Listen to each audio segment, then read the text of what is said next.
Hey guys, it's Justin from Justin's HIV Journal, and I just wanted to kind of touch on a subject that I have never revealed to a lot of people before. Um, it's about Don't Ask, Don't Tell. But before I get into that, I just wanted to say that I just did an interview with Guys at Brunch in Baltimore, Maryland. They can be found at www.guysatbrunch.com. Three group, three wonderful fellas, and thank you so much for having me on the show. They're also on YouTube, so all you have to do is search Guys at Brunch and you'll find them. But during the interview, I revealed something that I had never revealed to um, a lot of people. I mean, there's only a few people that know this about me. I actually was in the military, and this happened, I believe, in 2002. And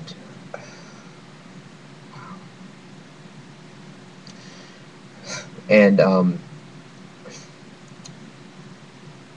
I was at a nightclub, and I saw this guy that I went out on one date with, and he wanted to go to Denny's. So I said, okay, fine, no problem. Let's go to Denny's. So we decided to go to Denny's after hours spot, to get something to eat. He said, I just need you to drive me to my house to get my cash. And I should have thought, how could you come out to the club without cash? And I hope you didn't expect me to pay for this. But so we were in Southeast DC, and I noticed that we weren't at his house.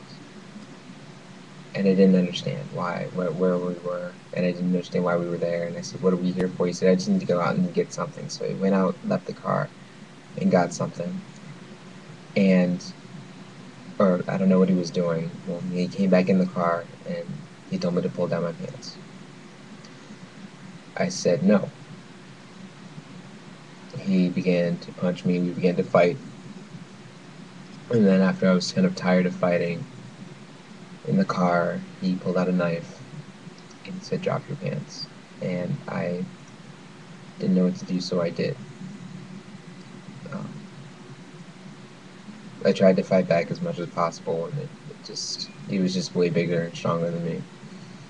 So he raped me in my car. Then he told me to get out of the car, and I said no. And he said, "Fine, I'll make you." And then he went on the other side of the car and tried to open the door with the key.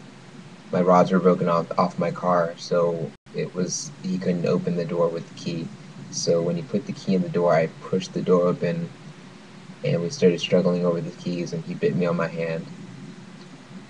I ran and ran and ran, and I don't even know where I was. I mean, honestly, um, I just saw a metro bus parked, and I got on the metro bus, and I told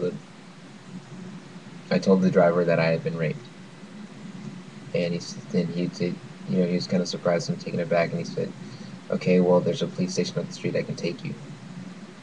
So I got to the police station, and they interrogated me, and it was awful. It was like 2 hours, and I think they thought I was on drugs, but I was really, my body was shaking. I'd just been attacked. It wasn't that I was on drugs. It's just, I was attacked, and so I couldn't press charges. And luckily, there was somebody that this man had already raped before we pressed charges and sent him to jail for 7 years, I believe. 8 years, around 8 years. And I was in the military at this time, and I felt like I couldn't say anything to anybody. I didn't even tell like a lot of my friends. Um,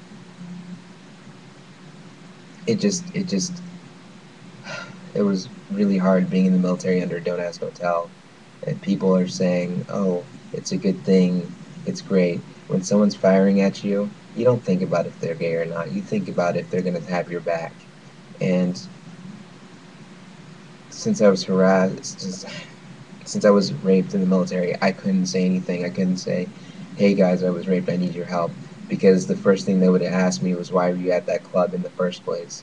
It would have been a thorough investigation into my background, and I mean, sexual. And so I couldn't say anything.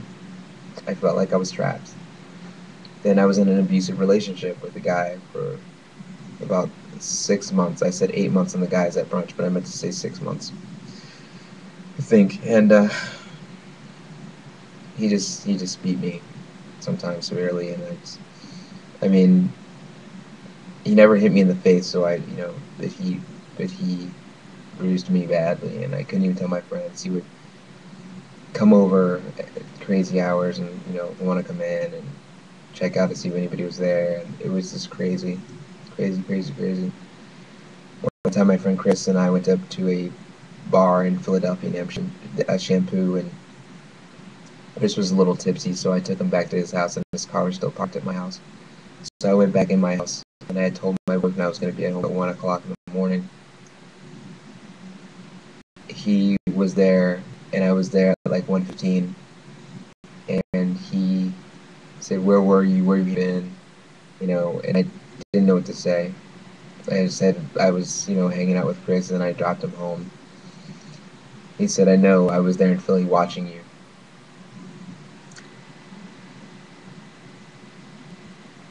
This is not a joke. I mean, people need to understand that Don't Ask, Don't Tell is a bad thing. It's a bad thing. It just is. I couldn't get away from him until I fought back. And I fought back in the most brutal way as possible. I mean, I had to kick him out of my apartment, basically just, you know, pushing him out by force. I mean, he was a little bit bigger than me, muscular guy. Well, actually, he's way bigger than me, muscular guy, but I was able to get him out of my apartment.